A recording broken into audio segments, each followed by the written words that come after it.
I'm Clint Rosser. I'm the Chief Client Officer for Practice Match. I've been here for now over 10 years. And so I've had multiple roles within the company and worked with a lot of clients, spoken at a lot of conferences, been part of a lot of thought leadership, discussions throughout those 10 years. And what we're trying to do here, and it's kind of my promise up front, is I'm not here to kind of tell you, to push your recruitment teams faster. If you're a leader, if you're a recruiter, don't fear. I'm not pushing that, from a standpoint, and you'll kind of understand why. I'm here to kind of talk about the market, what we're actually hearing and seeing, both in our physician focus groups, our ambassadors, and our clients, on why time to fill alone has stopped telling the complete story. So with that, we'll go ahead and get started. So, as we move on, into this discussion, today's focus is going to understand, the market behind the longer hire cycles, looking really beyond time to fill. And I'll go on a little bit of I'll call it a rant on time to fill and reported time to fill and national averages and that as we go through the webinar here, because I think it's important to understand, and especially since I've been doing some consulting engagement, understanding time to fill does vary between organizations and it's not always the same. So looking at a number is always important to say, okay, I get that, but I'm going to start to analyze my own or my own peers and understand that. We're going to look at understanding what candidates value today. That has been a dramatic change and shift, and it's not an all one group, it's by specialty, by region. And then building a recruitment strategy for today's market, kind of just getting that started and having a focus within there. So the rules of recruitment have kind of changed, and I'd say we've seen this in probably year and a half, 2 years.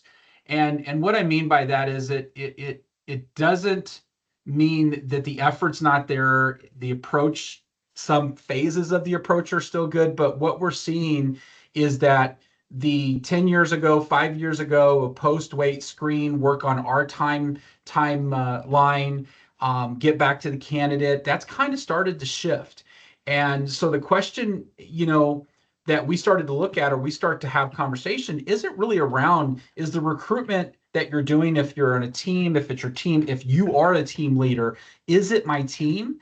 It's not really whether they're good or bad. It's really, are they playing by the rules and the situation that's out there today, and does it match? Because that's what we're seeing, is that the team has definitely got the effort and they're working through it, but they're not playing to what we're seeing the physicians engage at. So we're going to kind of go through that. Now, why good recruiters are struggling, and there are a lot of good recruiters struggling in the last 6 to 12 months, and it hasn't mattered if that recruiter has been in a large organization, a smaller organization, a big team, a small team. The struggle has been real in some cases, and I'm not going to dwell on it. If you want to know the numbers, we can pull those and give it to everyone who attends at the end, or right after it. But the shortage is real. We hear about it time in and time out. We hear about the shortage, about the number over the next 5 years, 8 years, 10 years of what it looks like. And it is a real number. And what we're looking at is the problem of pre and post of going, well, we have all these medical students, we don't have enough, residency spots, but then we don't see residency spots filled. So is it really that? And then we have, obviously, through COVID, we had early retirement. We did see some doctors come back, but in between there, we got aging population. We have, in general, that population is going up. The need is going up in those areas. So the physician recruitment shortage is real. The number varies depending on who you look at as far as who's reporting it, but it is a large number, and it is sometimes very staggering. Increased competition. The competition today, they're getting a lot smarter. And what I mean by that is even 5, 10 years ago, you could go out and look and find if you really want to, but research is getting easier to say, what is someone in my backyard doing? What are they offering? What does their job description looks like? What does their communication look like? It's getting easier to kind of find that. on top of then across on looking at even the compensation that you're offering, the package. We've got so many states that are hitting transparency laws that those are now public. So if they're doing it right and they're putting a very valid range, you're able to look at that. Your competition is looking at it. So that's increasing, which means you got to change your game a little bit.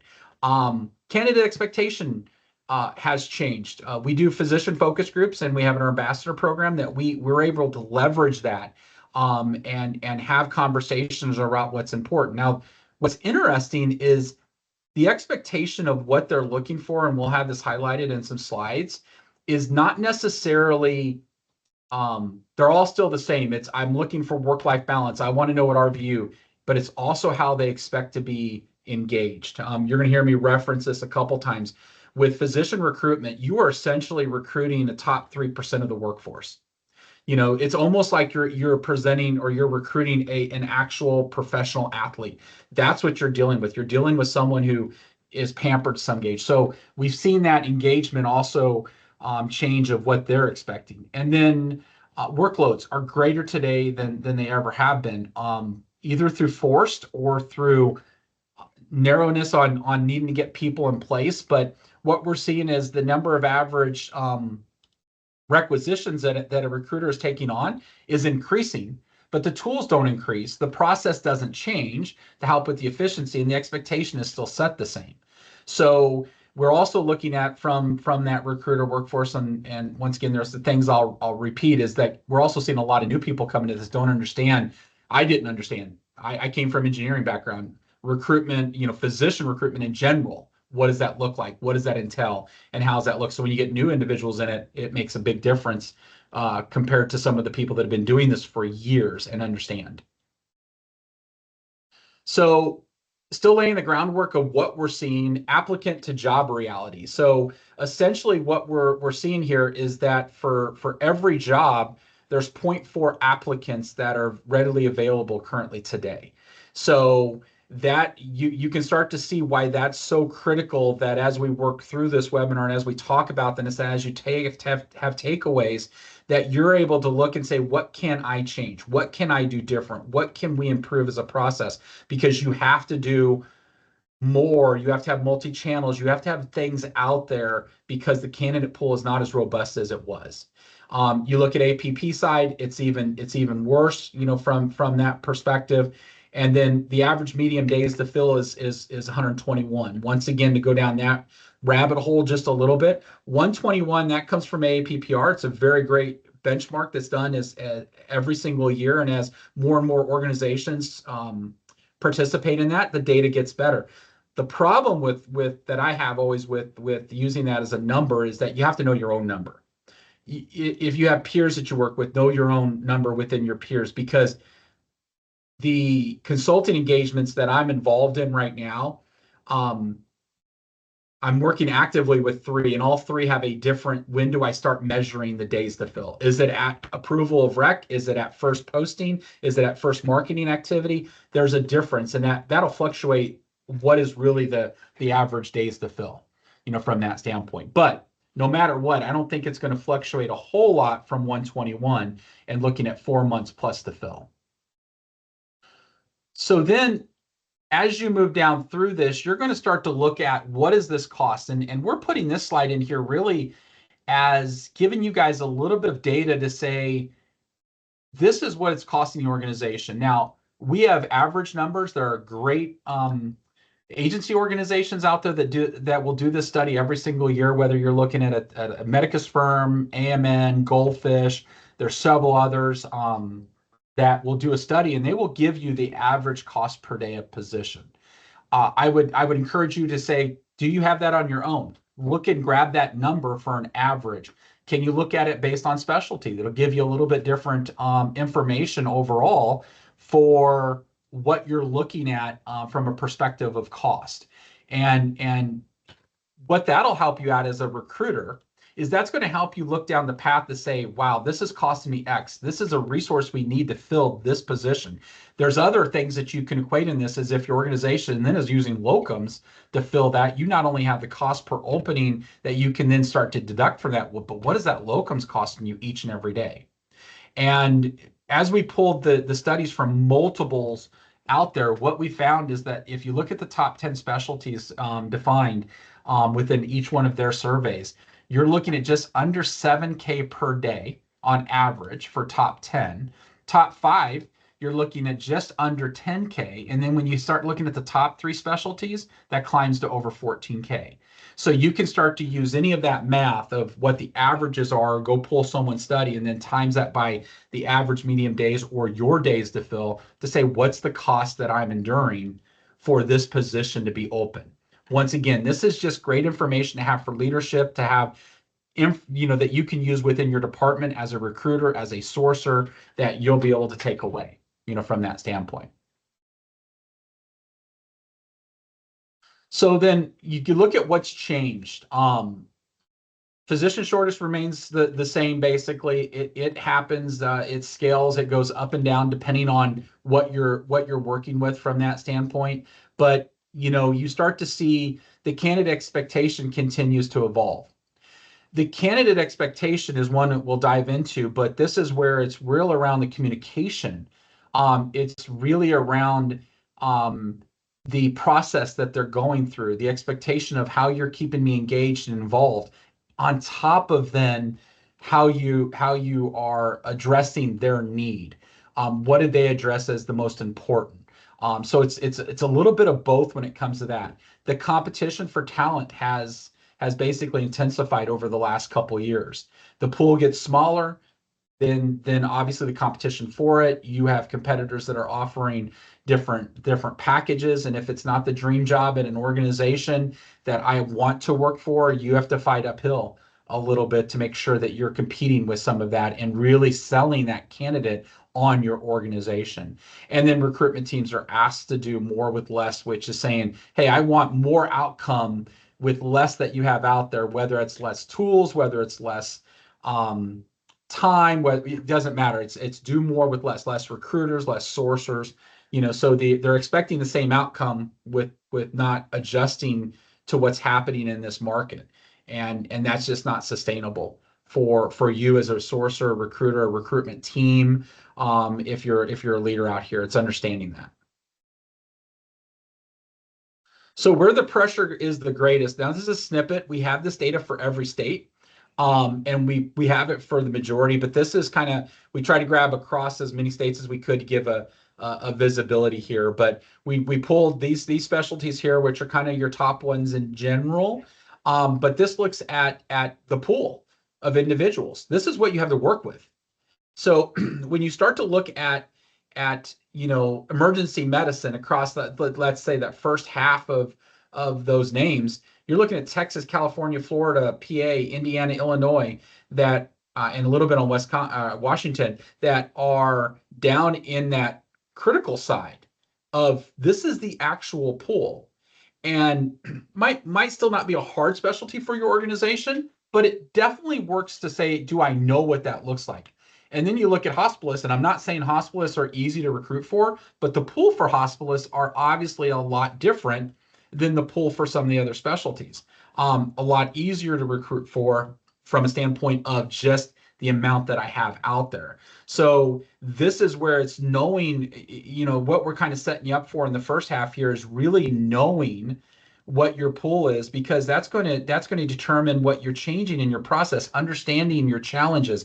Do I have to go multi-channel for my outreach? What do I have to do here? Because you're going to have to do a lot more for that emergency medicine or looking down at urology. I'm surprised urology is not read across everything, but looking at what I need to change from that perspective is critical in understanding that. So it's knowing the exact pressure so you can change what you need to do for those first steps and through your complete process.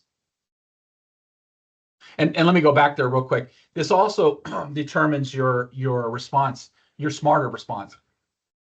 A lot of organizations that we work with, they are using a cookie cutter for every single one of them. That's not working anymore.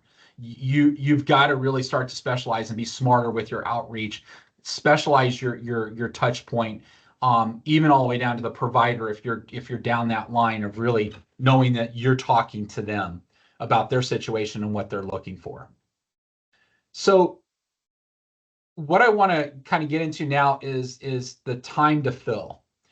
Time to fill needs to be treated as a signal and not necessarily a failure. Time to fill later on, we'll talk about it. You know, you start to look at your funnel and your time to fill and as being a lagging indicator over a lead indicator. But what we want to do is we want to kind of frame this that I want you to hold on to this for the rest of the webinar and into the future that it truly is a signal. It's not the failure. When a search, takes longer, is that a market signal? Is that a process signal? What is happening with there? There's something else that's going on more than just, hey, you failed. Look, we're above the time to fill average. What's going on? And the last piece before we jump into the next section would be also stop or don't treat this as a report card for your team. It needs to be an indicator. It definitely needs to be a goal that's set out there, but make sure it's not being used to punish, from a standpoint or kind of give that report card to show, hey, look, this is how bad we're doing. When maybe you've not looked at the indicators along the whole process to say, what else is happening? Time to fill is sometimes a great thing just to look at, but it's also going to give you every signal that you need internally for looking at your process, your steps, your milestones, what's happening in between there. So let's use it as a signal more than anything. So what's driving it? And I've been on enough calls, I've been in enough live meetings with clients and prospects that, the leaders, and it might not necessarily be the VP of physician recruitment or the director or the manager, but I'm talking above that. They see it as, well, we just got longer hiring cycles. What's going on here? Why is this happening? And the truth be told, it's what's happening underneath, and there's really four things that are driving it. And some of this is repetitive for a reason, and what's driving this is obviously the talent pool based on specialty. It's getting more scarce depending on the specialty that you're dealing with, that you have a pool that continues to shrink. And when you narrow that down, you have to understand that. Bigger pools, a little bit easier, you can work through it. Recruiter workload is extending, is exceeding the capacity of what you can work on. Recruiters, I tell this time and time out, I have all the respect in the world. Sourcers sign the same thing. If you're doing everything, you're doing full cycle, is that you wear so many hats. And unfortunately, sometimes those hats pull you away from what you're really being measured to do, which is to get candidates interested, get them moving into the pipeline, get them into stages where you're kind of handing them off to others within the organization, but you're still measuring that. And so the capacity, when you're focused on other things, you can't do the front end. With that, the candidate behavior has changed. They're being a little bit more cautious. They're being deliberate in decision making. And what they're using in that decision making is kind of what's in that fourth bullet, is they're dealing, if they're getting any kind of length or extension of communication, it's not being a smooth. You're missing deadlines. You're not keeping them informed of what's going on. Scheduling is taking longer. They're taking that into their decision making process. They're looking at that from a perspective of, do I want to work with this organization? So it's important that when you're looking at your internal bottlenecks, understanding that's also affecting the candidate's behavior, because that's what they're telling us. If I'm working through the process and I have organization A that's on top of every single step that I'm working through, and they're deliberately staying involved and over communicating with me, I feel more comfortable. So they're being very cautious of other organizations. So it's going to be important that you look at those internal bottlenecks, scheduling, approvals, slow feedback, the on-site, what's happening within there. So it's going to be very critical that you're viewing that. So this starts to come down to essentially three structural forces that are kind of reshaping recruitment. Recruiter capacity misalignment. Right now, the average is around 36 per recruiter. That's the medium, and the organizations that we're seeing this, they have reduced recruitment staff while their volume has not decreased. It's actually increased in some cases. And then recruiters spend more of their time trying to triage and work through things that are in that process through the pipeline that really sometimes they don't have any control on. They're literally triaging a situation or a concern. I've heard horror stories of I keep sending candidates to, this chief and this department, and I can't get them any further because there's problems with that. And it could be down to where it's sending it because they're not seeing the same stats over in another department.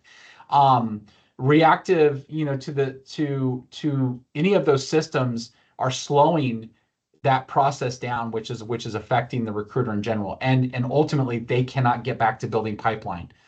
This is a sales job. It's all about your pipeline. It's all about how many candidates can I get into the pipe and work through the process, because I know it's a numbers game. I have to have X to equal hires.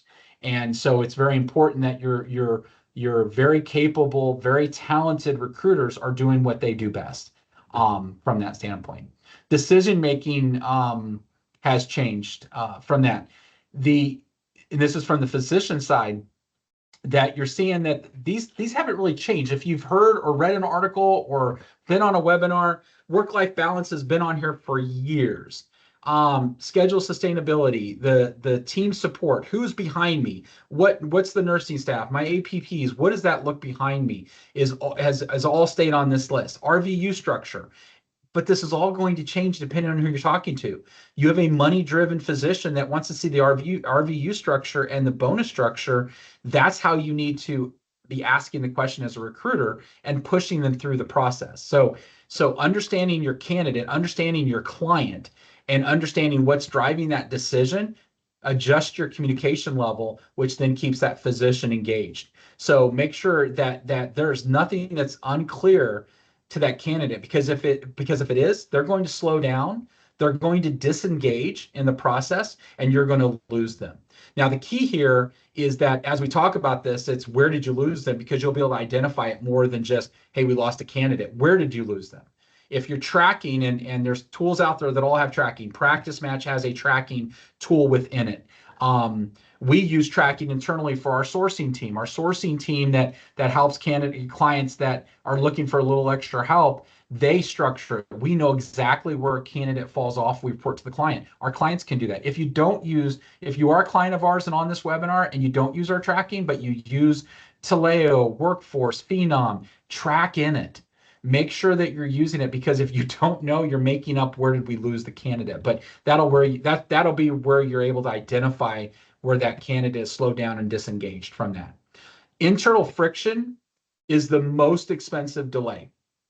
The reason why is because currently today you're going to need over 16 connections per submittal. That is up from 7 to 10. That is the number that we are seeing within 2026.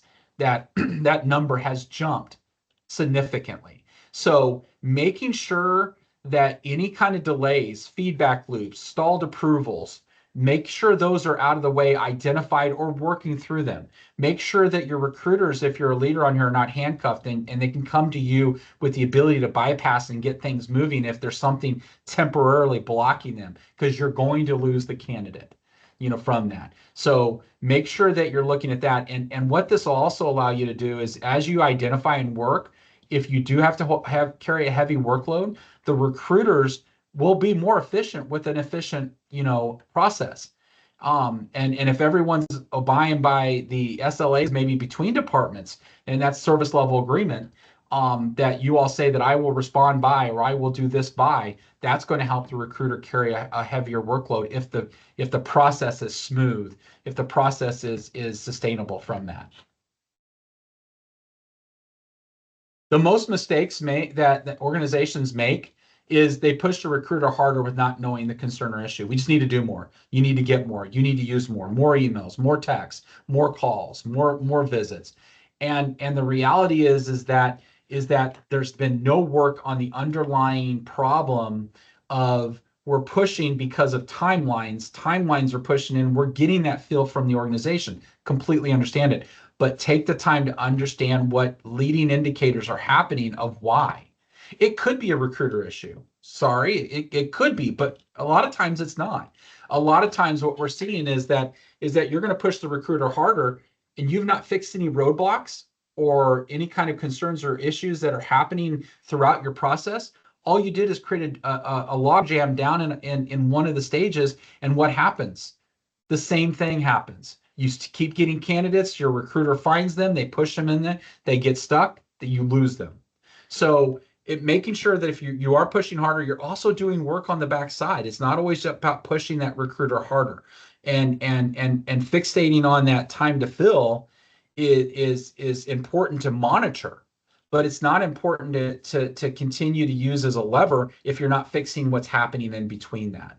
So I completely understand that you all have a mission, you all have goals that you're trying to work through with your organization, with your community, to get physicians on to assist. But you got to step back, you got to slow down, you got to get clarity in concerns and issues where it's happening. So just pushing the recruiter harder is not going to make the results better at the end. You might find one or two, but it's not going to improve if you're not looking at the problems in between.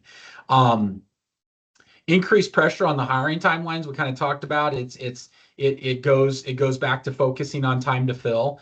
It's key to have, it's key to measure, but you can't do that, and you definitely cannot expect better results from the same system. If you're having difficulties through that, you have definitely got to be looking at the signals. You've got to be looking at what is stopping you from moving candidates along, and if you're not measuring it and you're not documenting it and you're not analyzing it, that's where your problem is going to be. And it's not hard to start. You can start it today. You can go back and say, I want to meet, I want to see what our milestones are. And then are we tracking the days in between? Are we tracking the fall off? Are they falling off after the initial interview? Are they falling off after site visit? Are they falling off after contract submittal? So looking at that and making sure you understand the signals. So when speed becomes the enemy, this is where I want to challenge the instinct that, like we said on the previous, is faster is not always better. As we look at it, make sure that, man, if we could do this faster, if you have a smooth running process with no bottlenecks and no major fall offs, you're going to have some. That's a given. Something's going to break somewhere. Someone will be out, a change in staff, a change in something happens. So something will happen. But overall, if your process is perfect and it moves, you can move quick. But the instinct is, let's go faster, that'll be better. That's not typically the case, because there's a point where speed is helping you and then it starts to work against you. Like my example before, you could be pushing candidates so far in the pipeline and not know where you're breaking. So I think let's show what speed first process actually creates downstream. So when we look at it, what speed first recruitment creates is misalignment. Team measure is measured by movement, not clarity. From that standpoint, that is where you're going to turn and you're going to have candidate drop off, and you're not going to know where that candidate drop off is happening. So it could be slow scheduling, it could be inconsistent communication, it could be delayed decisions going back to the physician. It could be anywhere in there, but if you're not measuring it, you don't know. You're just going fast, no clarity, no review. And the turnover risk, speed measure, here makes the process less honest. The expectation, that you're sitting, aren't as clear, because of how they're set. So it's making sure that as you're moving fast, that's okay, but slow down, get the clarity. Don't just be looking at this from, let's just do more faster and do it. You have to be looking at that process. The cost of turnover, of a vacancy can become the cost of your turnover. And what I mean by it, it's kind of a trap. This actually works no matter what role you're looking at. For a physician, it could be us, but really it goes down to kind of that mishire, that you're looking at. But along the way, you have a vacancy that's sitting out there, and that creates the pressure to fill. That pressure is being felt within the organization, right? That pressure is sitting there, and it's being felt by staff, by the supporting staff, by the physicians already on staff. And what happens is that then moves into poor alignment. That speed and that pressure then says, oh, we just got to get someone. Well, what happens is then sometimes you're going to get that mishire, and then it's going to create turnover no matter what. That turnover could be that we got the wrong person, we need to move on. That turnover could be, what in the heck is the organization doing? And we just don't, it's not the right fit for me anymore, being the physician on there. And then what happens? it creates a new vacancy. So that speed pressure at the front end creates that self-reinforcement of that cycle, and it just keeps looping. You never get that consistency that's happening, from that standpoint. The long-term effects, employer reputation, slow hiring or mishiring signals, basically instability for future candidates. Believe it or not, they talk back to their coordinators. They talk to their own residents that they might be paired with. If they're in a group, they have that talk of what's happening. From that, mishire is going to affect your culture. So existing staff is basically taking on the burden of that misfire of that individual, so it's creating more burden. That's going to fuel burnout, and burnout could be both ways. Burnout could be from the recruiter and the sourcer, all the way to the actual providers. From that, you're going to get disengagement, and it's going to reduce your morale. So it's important that as you step through that, employee satisfaction, unhappy teams are more likely to leave. They're going to that's going to restart your vacancy cycle all over again, which is going to go back to the front, which is going to talk about the turnover, which is going to be communicated within the circles of those residents, fellows, doctors practicing. They all have their voice out there in the community. And so it's really what you want to do is you want to protect your culture and reputation, even as you go through it, because if you're just hiring as fast as you can, you're going to get the misfit and the misfire on that. Excuse me.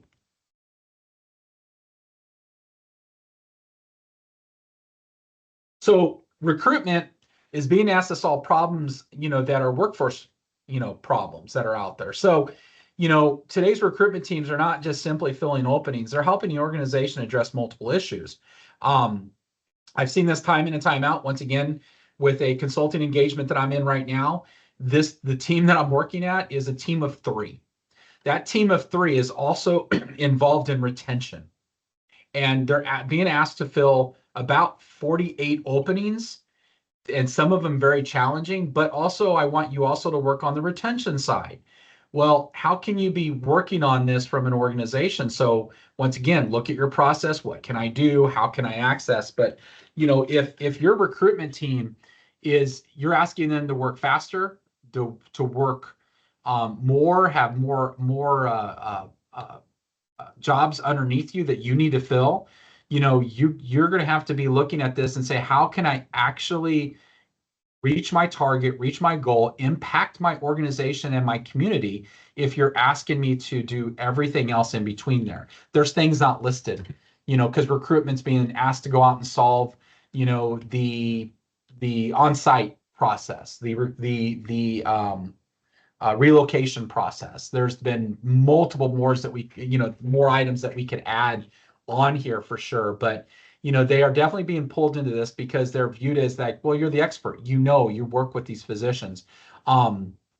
Service line growth is always interesting. Long-term workforce planning, they're being pulled in more, but honestly, a lot of organizations still today, they struggle to get to a 5-year plan where then the recruitment team knows what their challenges are, so then they can be working through it. But I think the key here is, like, if you have things on your plate, if you're wearing 7 hats, it's a conversation that needs to be had to say, you're asking me to solve all these other problems and be involved in all these other processes, and I'm failing at recruitment, or not hitting my target in recruitment, maybe not necessarily, failing, from that standpoint. Then when you look at the funnel, this is what we talked about earlier. What's very interesting is we had a change in 24 that lasted very short. And what I mean by that, in 23, you needed an average of 13.6 connections per submittal. And what that equated to was around 189,000 total outreach that equaled 13,000 connections that equaled 955 submittals. 24, it's like, wow, things improved. Don't know what happened. We're still digging into why did we see this in 24, but you can see then when you jump to 25, we went from 10.5 and 13.6 to 16.6 connections per submittal. We jumped another 2,000 in outreach, which brought our connections up by 5,000. But you see, the 5,000 additional connections did not equate to what we would have hoped to seen with the number of submittals going up. you would have hoped that your submittals would have jumped significantly. This goes back to the physicians taking their time, being more deliberate, being more involved in the process, understanding when if individuals are connecting with me, how are they working through? But this is the funnel. There are steps in between this funnel that you have to identify within your milestones. Something's happening in between there and the submittals. Something is happening in between the outreach and connection. And knowing where that fall off is happening is so critical from that standpoint.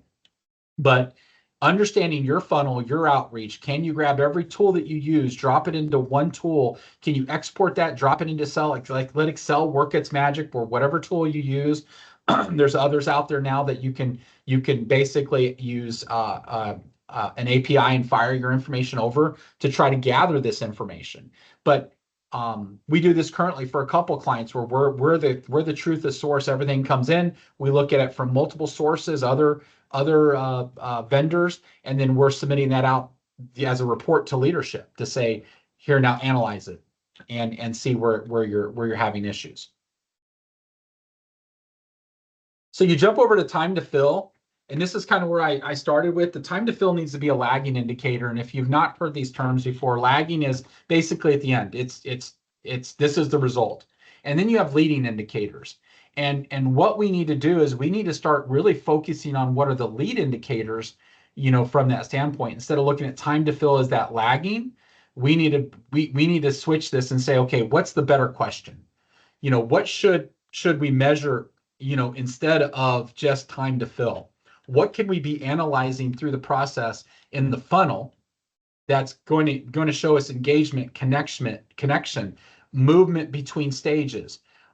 That's where you're going to have the bigger payoff and a longer lens when it comes to what your recruitment team is actually doing. It's going to give you the stability and the continuity within your team. It's going to give you the better information that you're going to present to leadership, and it's going to basically motivate as you're looking at this literally different by incentivizing different areas that you can impact the results for your organization. But really it's the switch of what we should measure. So if you're measuring today, there's a couple things that you want to start to look at, and that's specialty depth. And that's something, if you have questions or you want to know, we do this with current clients today, where if someone comes and says, well, what's the specialty depth? Essentially, with us, we can grab essentially every doctor. We can look at an NPI number through some of the AI tools and big data that we have and say, I need to look and see what's the depth of a doctor that is sitting in my organization now. I want to look at 3 NPI numbers. I want to analyze who is doing the same exact thing. If you don't know that to start with your pool, then you don't even really know what success looks like, because a lot of today there's so many subspecialties that you're looking for that it's hard to say, what am I actually starting with? So understand the reality of what specialties you're recruiting for. Understand the reality of what I have to work with. Geographic influence. You now have essentially become the life coach of your physician. And I hate to say that, but in some cases, if they are truly relocating into your area for your organization, you need to be there for them. You need to be their friend, their buddy, everything they need to. Once again, I hate to reference it, but you are recruiting the top 3% of the workforce. So you need to treat it as like, I am your liaison. Let me help you, because they're going to remember that. You need to be helping them through that life decision, because to them, it's not a job. They want the job. They want to get it secured as soon as possible, whether it's my first job out or my next job moving to, but you need to be working with them. They need to understand that you're there for them and helping. So in my opinion, I kind of made this as your life coach from that. Your process, you need to have clear ownership and accountability between each step, each stage that's out there. You need to be able to have the ability to run a report and say, we are stalling here. And here you go to that individual that might own it and say, this is where we're stalling, because I can fix that. I can't fix it if I just say my time to fill is X and I don't know where they're falling off. And unfortunately, a lot of organizations still sit there today where they can't tell you exactly where they feel a candidate is falling off. So use your process discipline for clarity, adjust your own processes internally, and then that leads to that visibility. When you get the visibility and the leading, metrics that you can build within the funnel, you then have a final outcome that you can report on, good or bad. If you have something that's actionable, that's what's going to lead you to adjust and be able to go to leadership and say, here's what I need help with. We got the pipeline up front. It's in top of funnel. We're moving candidates along, but we're failing here. But if you don't know that, slow down, review it, look at it, ask your peers, ask us, from a standpoint. I don't care if you're a client, non-client, I'll have a conversation with any of you to say, okay, let's just look at it. Let's see where you're having that difficulty, from that standpoint. So make sure you're leaning on your peers and your groups that you have that can help. So, as we start to come down, it's what successful teams are doing doing differently today. And I have a lot of conversations with them. They understand the market reality. They are using the tools, they're using their own tools, they're using their partners, and they're able then to really hone in and identify what the reality is on the market. Because if that market is small and you keep doing the same thing, you're never going to penetrate where you need to be. You need to have multi-channel output. You need to be looking at your ability and multi-channel. I'm not saying come and do it all with Practice Match. I'm saying multi-channel. If you want to do more, are you doing different things with digital marketing, with different marketing aspects? Are you using texting and any texting tool? Are you using what? And are you getting out to fairs, physician conferences? What does that look like so you can build that out? You have to have the multi-channel. You have to look beyond the time to fill. You have to be looking past that, because the problem is that if you're not doing that, you've lost complete visibility into the recruitment process. And if you're looking at it as completely as the problem or the issue and you have no underlying information, you cannot improve that visibility into the recruitment process at all. Because once again, working with multiple clients with consulting engagements, I've seen this now 3 times on active projects that we have to really, really dig. And then now I've been monitoring one for 6 months, and we finally are getting data because they were never tracking it. They were I applied, and then they just start flowing through something loose that's out there. So it's really looking to say, okay, what do I have visibility in? And then building a system for long-term workforce success. So as you now have identified those improvements, are you putting them in place? And then are you doing a continuous review of that quarterly, semi-annually, annually?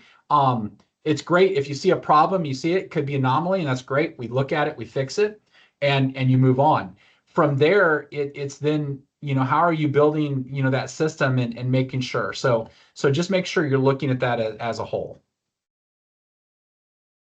And then once again, I think the big thing is, the question isn't how do you make your recruiters move faster. It's around how you create clarity and you work with them on understanding the concerns and issues and problems in your recruitment process that you're using today. Because it has to be designed for the market. It has to be designed for what you're seeing today currently, that's out there. And with that, I would love questions, from that standpoint. That is a QR code that you can scan and connect directly with me. You can message me. That's my contact, my email, that you guys can definitely have and use and email out, to myself. I'll be more than happy to get on a call and just discuss.